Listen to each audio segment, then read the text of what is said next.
하나님의 말씀 마태복음 11장 1절부터 19절까지 말씀입니다. 봉독하겠습니다. 예수께서 12제자에게 명하시기를 마치시고 이에 저희 여러 동네에서 가르치시며 전도하시려고 거기를 떠나가시니라. 요한이 옥에서 그리스도의 하신 일을 듣고 제자들을 보내어 예수께 여짜오되 오실 그이가 당신이오니까 우리가 다른 일을 기다리오리까? 예수께서 대답하여 가라사대 너희가 가서 듣고 보는 것을 요한에게 고하되 소경이 보며 안전뱅이가 걸으며 문둥이가 깨끗함을 받으며 귀머거리가 들으며 죽은 자가 살아나며 가난한 자에게 복음이 전파된다 하라. 누구든지 나를 인하여 실족하지 아니하는 자는 복이 있도다 하시니라. 저희가 떠나며 예수께서 무리에게 요한에 대하여 말씀하시되 너희가 무엇을 보려고 광야에 나갔더냐? 바람에 흔들리는 갈대냐? 그러면 너희가 무엇을 보려고 나갔더냐? 부드러운 옷 입은 사람이냐? 부드러운 옷을 입은 자들은 왕궁에 있느니라. 그러면 너희가 어찌하여 나갔더냐? 선지자를 보려더냐? 옳다. 내가 너희에게 이르노니 선지자보다도 나은 자니라. 기록된 바 보라 내가 내 사자를 내 앞에 보내노니 저가 내 길을 내 앞에 예비하리라 하신 것이 이 사람에 대한 말씀이니라. 내가 진실로 너희에게 말하노니 여자가 낳은 자 중에 침례 요한보다 큰 이가 일어남이 없도다. 그러나 천국에서는 극히 작은 자라도 저보다 크니라. 침례 요한의 때부터 지금까지 천국은 침노를 당하나니 침노하는 자는 빼앗느니라. 모든 선지자와 및 율법에 예언한 것이 요한까지니 만일 너희가 즐겨 받을진대 오리라 한 엘리야가 곧 이 사람이니라. 귀 있는 자는 들을지어다. 이 세대를 무엇으로 비유할꼬? 비유컨대 사람 아이들이 장터에 앉아 제 동물을 불러가르되 우리가 너희를 향하여 피리를 부르도 너희가 춤추지 않고 우리가 애곡하여도 너희가 가슴을 치지 아니하였다 함과 같도다. 요한이 와서 먹지도 않고 마시지도 아니하며 저희가 말하기를 귀신이 들렸다 하더니 인자는 와서 먹고 마시며 말하기를 보라 먹기를 탐하고 포도주를 즐기는 사람이요 세리와 죄인의 친구로다 하니 지혜는 그 행한 일로 인하여 옳다함을 얻느니라. 아멘. 기도하겠습니다. 하나님 아버지, 성탄을 이제 한 주간 앞두고 있습니다. 우리가 성경을 대할 때마다 참으로 하나님의 뜻이 무엇인가 바로 깨달을 수 있도록 주님 은혜를 베풀어 주시고 정녕 주님이 기뻐하시는 삶의 자리에 나갈 수 있는 우리 모두가 될 수 있도록 주님 우리를 다듬어 주시고 만들어 주시옵소서. 증거되는 말씀 위에 성령 하나님 기름 부어 주시기를 원하옵고 우리 구주 예수 그리스도 이름으로 감사하며 기도하옵나이다. 아멘. 주님의 사역에 대해서 침례 요한이 자기 제자들을 이제 침례 요한이 투옥되어 있는 상태였거든요. 예수님께 보냈습니다. 뭐라고 질문하죠? 오실 그이가 당신입니까? 아니면 우리가 다른 이들을 기다려야 합니까? 라고 질문을 했어요. 그러니까 침례 요한 생각에는 예수님이 자기를 옥에서 그야말로 구원해 낼 줄로 기도했는지도 모르죠. 그런데 주님의 답변이 뭔가요? 오늘 본문 4절, 5절, 6절까지 보면 한번 합독을 하겠습니다. 예수께서 대답하여 가라사대 너희가 가서 듣고 보는 것을 요한에게 고하되 소경이 보며 안전뱅이가 걸으며 문둥이가 깨끗함을 받으며 귀머거리가 들으며 죽은 자가 살아나며 가난한 자에게 복음이 전파된다 하라. 누구든지 나를 인하여 실족하지 아니하는 자는 복이 있도다 하시니라. 아멘. 기독교 신앙은요 예수 그리스도의 이름을 믿고 구원받은 영혼들이 천국으로 들어가는 유일한 생명길이 바로 기독교 신앙입니다. 이 땅은 목사님들 중에도 보니까 기독교를 생명의 종교, 부활의 종교 이렇게 표현을 하고 있는데, 종교는 생명을 줄 수 없습니다. 그야말로 성경을 통해서 우리 주님이 말씀하신 그대로 내가 곧 길이요 진리요 생명이니 나로 말미암지 않고는 아버지께로 올 자가 없다라고 선언하셨습니다. 그러니까 우리는 기독교를 무슨 종교라는 표현을 하지 않았으면 좋겠어요. 종교의 범주에 넣지 말고 성경이 일러주신 그대로 천국 가는 길입니다. 천국 가는 하나님의 법입니다. 그리고 진리라는 말은 하나님의 법이란 얘기예요. 결코 요동하지 아니하고 변하지 아니하는 하나님의 영원한 법이 바로 진리라는 것을 우리가 기억을 해야 될 것입니다. 분명히 주님께서 침례 요한에게 대답하기를 선지자들 예언대로 주님의 사역의 현장을 일러주라는 겁니다. 사실 오늘날 많은 목회자들이 있고 사역자들이 있지만 그 믿음의 사람들에게 가장 필요한 것은 삶의 변화된 모습과 사역의 현장에서의 그 주님의 증거들입니다. 믿는 자들에게 따르는 표적들이 나타날 때 그야말로 세상 사람들이 함부로 업수히 볼 수 없고요. 정말 무언가가 있구나, 어떤 절대자의 능력이 함께하고 있구나 하는 것을 느낄 수 있어야 된다는 사실입니다. 무엇보다도 중요한 것은 능력을 나타내는 것도 좋지만 우리의 심령에 온전한 변화가 있지 아니하면 곤란하다는 거죠. 하나님께서 원하시는 것은 변화된 우리의 심령입니다. 그야말로 첫 아담에게 속했던 자들이 둘째 아담으로 완전히 돌아왔다는 믿음의 증거들이 변화의 모습으로 먼저 나타나야 된다는 거지요. 믿음의 결국이 영혼의 구원을 받음이라 라고 베드로도 선언하고 있잖아요. 지난 주간에 참 바빴습니다. 무척 바빴는데 증경총회장인 우리 김남진 목사님이 그야말로 3년 동안 너무나 사랑하고 딸처럼 아꼈던 애제자였던 고윤근의 자매 장례식이 이제 있게 되었습니다. 저보고 이제 장례 예식 때 기도를 맡아달라고 해서 제가 동참을 했는데, 얘기를 들어보니까 천주교 신자였고 세상적으로 볼 때 무척 똑똑하고 또 성공한 사람이었다는데 난치병으로 불치병으로 그 암 투병을 계속하면서 오랜 시간을 그렇게 고통을 받았어요. 근데 하나님께서 붙여준 영혼임을 그 김남신 목사님이 직감을 하고 3년 동안 친부모보다 가족들보다도 더 가까이 늘 함께하면서 3년이라는 시간을 정말 하나님의 종으로서 주님께서 그 목사님에 맡겨준 영혼이라는 어떤 사명감, 책임감을 가지고 누구보다도 아끼며 사랑하면서 정말 그야말로 힘들고 고통스러운 순간들이 얼마나 많았겠어요. 그 장례 예식을 집례를 하면서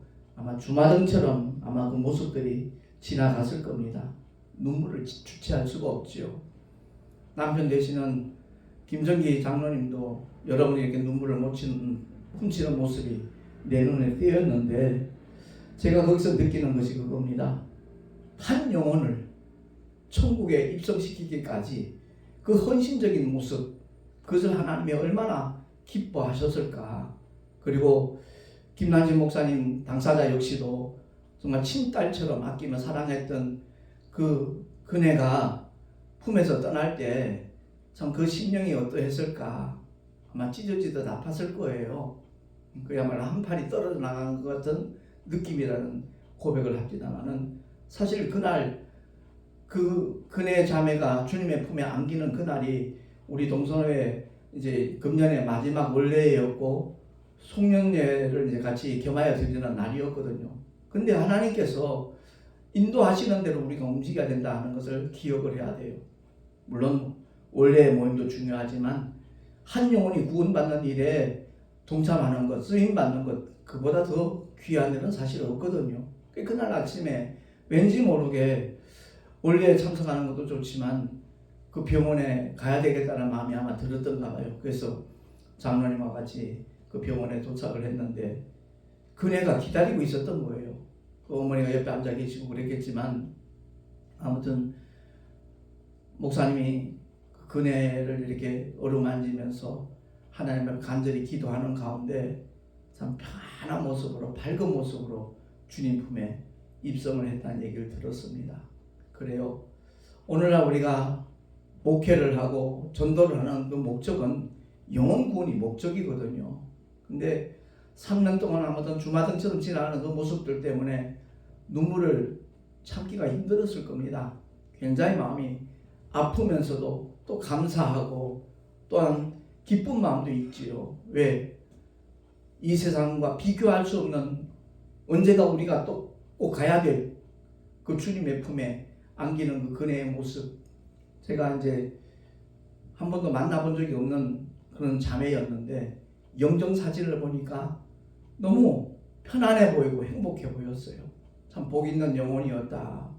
하나님께서 기름 부어 세운 종에게 각별한 사랑을 받고 참 하나님의 말씀과 그렇게 훈련받으며 양육받으며 천국 백성으로서 갖춰야 될 그런 모든 것들을 이렇게 갖추고 나니까 주님이 그 영혼을 데려가셨구나. 가장 우리가 관심 가졌던 것은 그 가족들이 전부 다 천주교 신자였기 때문에 사실 무신론자 전도에서 양육하는 것보다 타 종교 어떤 천주교를 위시해서 거기에 이렇게 심취해 있던 사람들을 훈련시키는 것은 다듬어 나가는 것은 훨씬 더 힘든 일이거든요.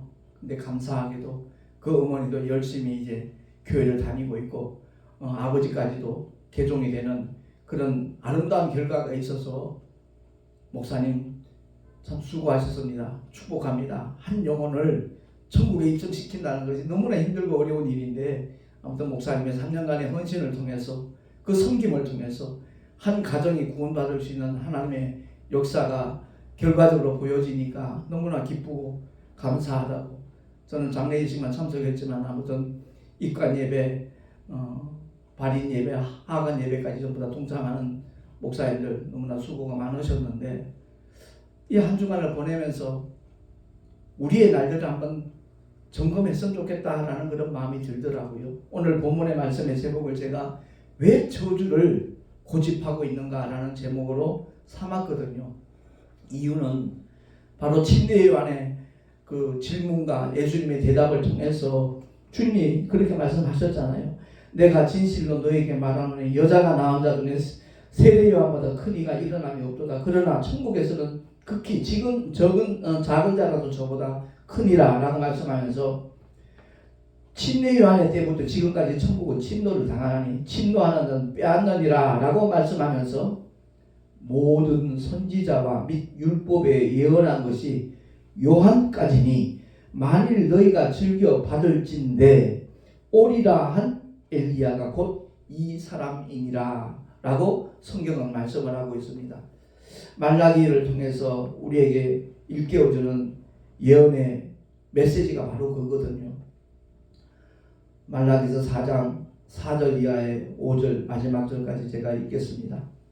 너희는 내가 호렙에서 온 이스라엘을 위하여 내 종 모세에게 명한 법 곧 율례와 법도를 기억하라.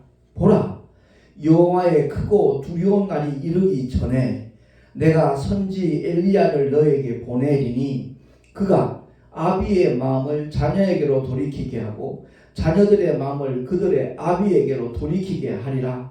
돌이키지 아니하면 두렵건대 내가 와서 저주로 그 땅을 칠까 하노라 하시니라. 아멘. 구약의 마지막 성경 말라기의 마지막 절을 제가 읽어드렸는데요. 그러고 난 다음에 300년이 지나서 그야말로 하나님의 뜻이 이제 현실적으로 나타나기 시작한 것이 주님의 탄생 이전에 침례 요한이 먼저 세상에 나왔거든요. 그가 하나님의 길을 예비하는 그야말로 하나님의 종으로 쓰임을 받게 되었는데 그가 한 사역이 바로 주님의 길을 첩경을 평탄케 하는 그 사역이었다 하는 것을 우리가 성경을 통해 알게 되는 겁니다. 그래서 오늘 본문은 말라기 선지자를 통해 예언이 되었던 그 말씀이 침례의 요한에게 응하였다는 사실을 주님이 직접 일깨워주는 말씀입니다. 우리 모두는 다 여자가 낳은 자잖아요. 어머니 모태에서 태어났잖아요. 그와 같은 사람들 가운데 침례의 요한보다 큰 자가 없다는 거예요. 가장 큰 선지자라는 거예요. 모세와 엘리야가 대단한 그야말로 하나님의 종으로 쓰임받았다라고 이스라엘 모든 사람들이 알고 있지만, 우리도 그렇게 알고 있지만 주님은 그렇게 말씀하는 겁니다. 그들보다 더 큰 선지자가 바로 침례의 요한이다. 왜냐하면 모세와 엘리야는 멀리 내다보면서 믿음으로 주님을 증거한 사람이지만, 침례 요한은 직접 주님의 길을 예비하면서 특히 요단강에서 예수님에게 침례를 진례했던 사람이 바로 침례 요한이었다는 거죠. 근데 그도 역시 잠깐 마음이 흔들리는 순간이 있었던 거죠. 감옥에 있는데 왜 주님이 나를 구출해 주지 아니할까 하는 의구심이 없잖아 있었을 겁니다. 그래서 제자들을 보내서 그 질문을 하게 된 거예요. 오실 의가 당신입니까? 아니면 다른 일을 우리가 기다려야 됩니까? 라고 질문했을 때 주님이 하시는 메시지 중에 가장 핵심 포인트는 다른 것 아닙니다. 누구든지 나를 인하여 실족하지 아니하는 자는 복이 있도다. 예수가 누구신가를 바로 알고 나의 구주를 영접한 사람이 끝까지 그 믿음을 지키는 것보다 더 복된 일이 없다 하는 것을 성경은 말씀을 하고 있는 겁니다. 우리는 분명히 알아야 될 것이 있어요. 내가 가지고 있는 생각이 내 생각인 것 같지요? 아니요. 그 출처는 두 군데밖에 없습니다. 하나님 아니면 그 반대편자 마귀입니다. 선악과를 먹는 날 정령 죽으리라는 하나님의 말씀, 그 말씀을 끝까지 지키는 믿음이 얼마나 귀한 것인가 알아야 돼요. 그 반대편자가 정반대가 되는 이론을 내세웠을 때 그것을 용납하는 하와를 통하여 이 세상에는 죄가 들어왔거든요. 왜? 아담에게까지 그 선악과를 먹게 했기 때문에. 영은 하나입니다. 오늘날 70억 인구가 살고 있지만 그 영은 아담과 똑같은 영입니다. 그래서 우리가 이 세상에 태어날 때 너희 조상의 유전하는 망령된 행실에서 너희가 구속되었다라고 베드로는 우리에게 일깨워주고 있잖아요. 선악을 따먹는 그 불순종의 죄가 우리의 모든 영혼에 그냥 흐르고 있는 겁니다. 그래서 그 상태로 세상을 떠난다라면 지옥 형벌 면할 길이 없는 겁니다. 지난주에 설교했듯이 우리는 죽음을 누구나 다 무서워합니다. 근데 그 죽음보다 더 두려운 영원한 형벌인 둘째 사망, 그 지옥 형벌은 그야말로 우리가 피해야만 될 형벌이라는 것을, 저주라는 것을 우리가 알아야 되는 거예요. 그래서 하나님께서는 우리를 사랑하셔서 아버지 품속에 있는 독생자 예수를 이 땅에 보내주셔서 그 심판에 이르지 아니하도록 둘째 사망의 해를 받지 않도록 하기 위해서 주님이 되신 십자가 위에서 그 끔찍한 고통을 견디셨던 겁니다. 그래서 내가 가지고 있는 생각이 바로 원수 마귀가 주는 생각이라면 물리쳐야죠. 돌이켜야죠. 예수 팔 생각을 가룟 유다에게 사탄이 넣어줬어요. 만약 그 생각을 물리쳤더라면, 거부했더라면 그 현장에 가지 않았을 겁니다. 그렇습니다. 원수 마귀는 끊임없이 관념을 통해서 우리를 유혹을 하고 있습니다. 믿음을 배반하도록, 믿음을 던져버리도록, 믿음을 내팽개치도록 온갖 수단과 방법을 다 동원하는 존재가 원수 마귀라는 것을 기억을 하고, 고린도후서 4장 4절에 보면 이와 같이 사도 바울을 일깨워주고 있습니다.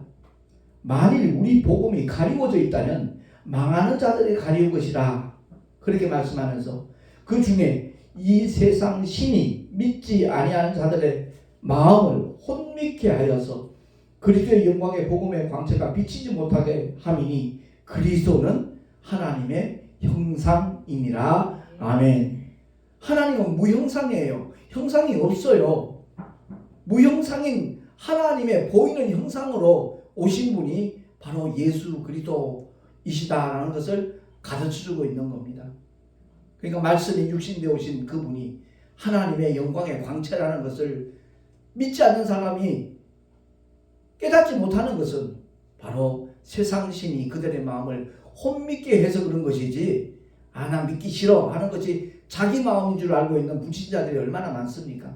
그게 아니라는 거죠. 저도 주님을 영접하기 전에는 예수 믿는 사람들이 제일 꼴보기 싫었어요. 교회 다니는 사람들이 왠지 싫었었어요. 왜? 그 당시에 내 영혼의 소속은 바로 원수 마귀 편에 있었기 때문에 그랬던 겁니다. 그런데 주님을 영접하고 나니까 그야말로 교회 다니는 성도들이 얼마나 예뻐 보이는지, 아름다워 보이는지, 그들의 믿음의 모습들이 정말 그렇게 사랑스러울 수가 없더라고요. 그렇습니다. 우리 모두가 다 언젠가 이 나그네 인생을 마치는 순간이 있잖아요. 그때 돌이키지 아니하면 그 저주가 임한다는 것을 성경은 선언하고 있는데, 이미 그 모든 문제를 해결하신 예수 그리스도, 이제 일주일이면 성탄절이잖아요. 그 주님이 이 땅에 오신 목적이 무엇인가를 우리가 바로 알고 내 마음을 활짝 열고 그 주님을 나의 영원한 왕으로, 나의 구주로, 나의 영원한 유일하신 하나님으로 영접할 수 있는 우리 모두가 될 수 있기를 예수 이름으로 축원합니다. 내가 밖에서 문을 두드리노니 그 성화를 보면 문에 문고리가 없어요. 안에서 우리가 열어줘야만 주님이 들어오셔요. 강압적으로 하시지 않아요. 주님이 누구시가를 알고 그 놀라운 사랑, 그 은혜를 나도 사모합니다 고백하는 순간, 내가 지금까지 죄인의 삶을 살아왔지만 나의 모든 죄와 허물을 처리해 주신 주님을 내가 사랑하며 사모하며 내 마음속에 모셔드립니다, 영접합니다 하는 순간 우리 주님은 우리 마음 가운데 오셔서 약속하신 성령으로 인쳐주시고 그야말로 이 세상을 넉넉히 이길 수 있는 힘과 은혜와 능력까지도 일마다 때마다 허락하여 주시는 분이 우리 주님이신 줄로 믿습니다. 세상을 향한 하나님의 사랑이 십자가로 확증되었음에도 불구하고 여전히 그것을 깨닫지 못하는 것은 원수 마귀의 괴계 때문에 그렇다는 것을 우리가 인식을 하고 돌이키십시다. 정말 나는 죄인이라는 고백을 하고 내 죄를 다 십자가로 처리하신 주님을 나의 구주로 영접합니다 고백하기만 한다면 차별 없이 우리 주님은 하나님의 자녀로 삼아주시고 우리의 이름을 하찮은 이름이지만 하나님의 생명록에 기록해 주신다는 것을 확실히 믿으시기 바랍니다. 지난주에 송년회 겸 그 월요일을 서울에 있는 그 예수 영광교회 그 담임 목사님이 최선숙 목사님 조선족이에요. 근데 교회를 가보고 제가 깜짝 놀랐어요. 너무너무 아름답게 그야말로 꾸며놓은 거예요. 그 모양만 이쁜 것이 아니라 그 시스템 자체도 최신식으로 정말 많은 사람들에게 복음이 전파될 수 있도록 영상 제작까지 다 해가지고 방송실까지 구비가 되어져 있더라고요. 그 섬기는 자매님의 모습도 너무너무 아름다웠고 율동으로 찬양을 하면서 하나님의 영광을 돌렸는데 참석하신 모든 분들이 감동을 받았어요. 아마 도전도 되었을 거예요. 그래요.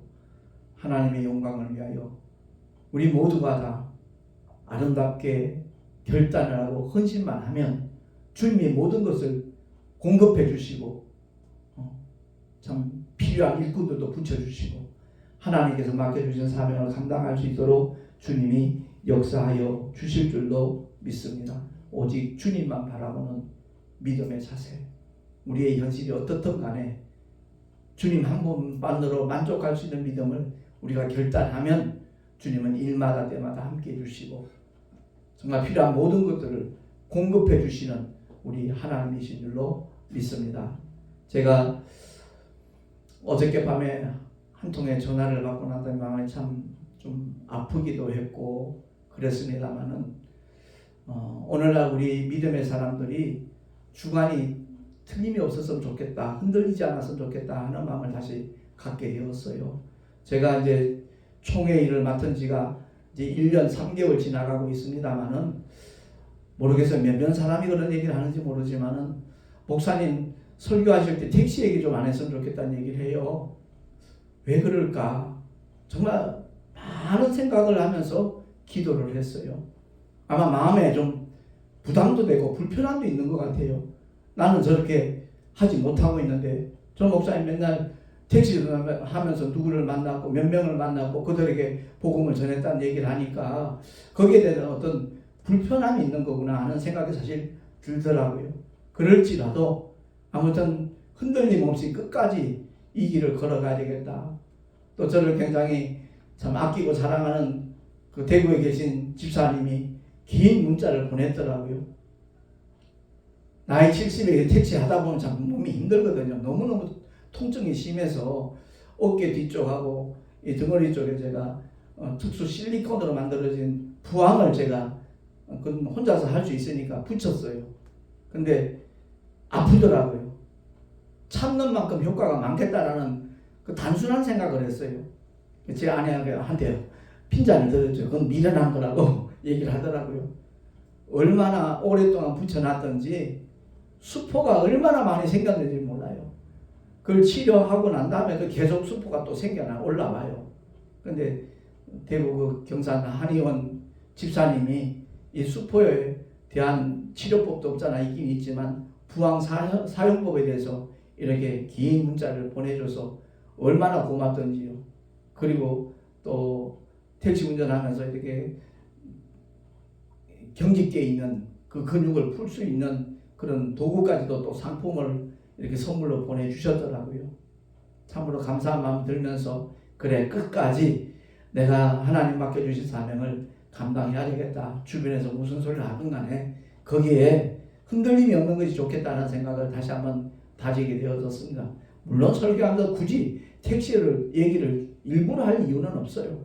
근데 그런 마음들이 있다는 것을 아무튼 참고했고, 우리 모두가 중요한 것은 하나님이 맡겨주신 사명을 끝까지 감당하는 것, 그것보다도 더 귀한 일이 없다는 것을 우리 다시 한번 인식을 하고 최선을 다하여 하나님 맡겨주신 사명을 감당할 수 있는 하나님의 사람들이 되기를 예수 이름으로 축원합니다. 다시 한번 강조하지만 그 저주로부터 피하는 것, 그 길을 알려주는 게 전도거든요. 누가 됐든지 간에 함께 교회 가자고 예수 믿자고 그러면 그야말로 속지 말고 온수마귀에게 정말 결단해서 믿음의 길을 걸어갈 수 있는 우리 모두가 될 수 있기를 예수 이름으로 축원합니다. 기도하겠습니다. 하나님 아버지 감사합니다.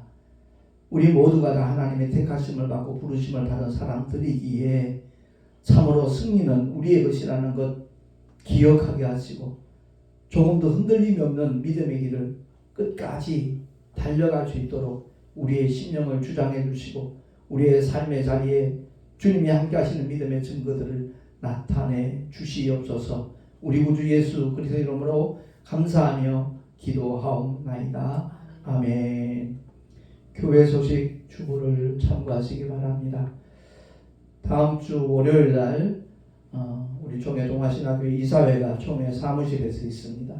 그리고 20일 날 수요일인데 소망교도소 개원 13주년 기념 감사예배가 잠실에서 있습니다.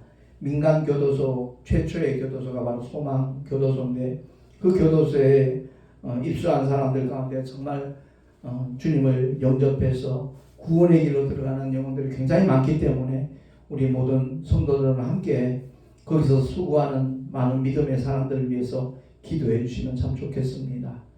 아무튼 택시전도와 총회장 사명 잘 감당할 수 있도록 중보기도 다시 한번 부탁을 드립니다. 드린 예물 위해서 기도하겠습니다. 하나님 아버지 감사합니다. 주님 앞에 드린 예물 기쁘시게 흠양하여 주시고 하나님의 영광을 위하여 아름답게 사용하여 주시옵소서. 드린 손길들마다 복되게 하시고 그들의 삶의 현장 속에 주님이 함께 하시는 믿음의 증거들이 승리함으로 연결되도록 하나님 역사하여 주시옵소서. 끝까지 믿음의 경주를 잘할 수 있는 우리 모두가 될 수 있기를 간절히 소망하옵고 우리 구주 예수 그리스도 이름으로 감사하며 축복하며 기도하옵나이다. 아멘. 이제는 우리 주 예수 그리스도의 크신 은혜와 하나님 아버지의 영원하신 사랑하심과 보혜사 성령 하나님의 내주교통 인도하심과 축복하심이 속히 저주에서 벗어나리라 결단한 하나님의 사람들 머리 위에 그 가정과 자녀들과 경영하는 모든 일들과 삶의 자리 위에 또한 주께서 피로 값주고 세우신 주님의 모든 교회들 위에 지금으로부터 영원토록 함께 있을지어다. 아멘.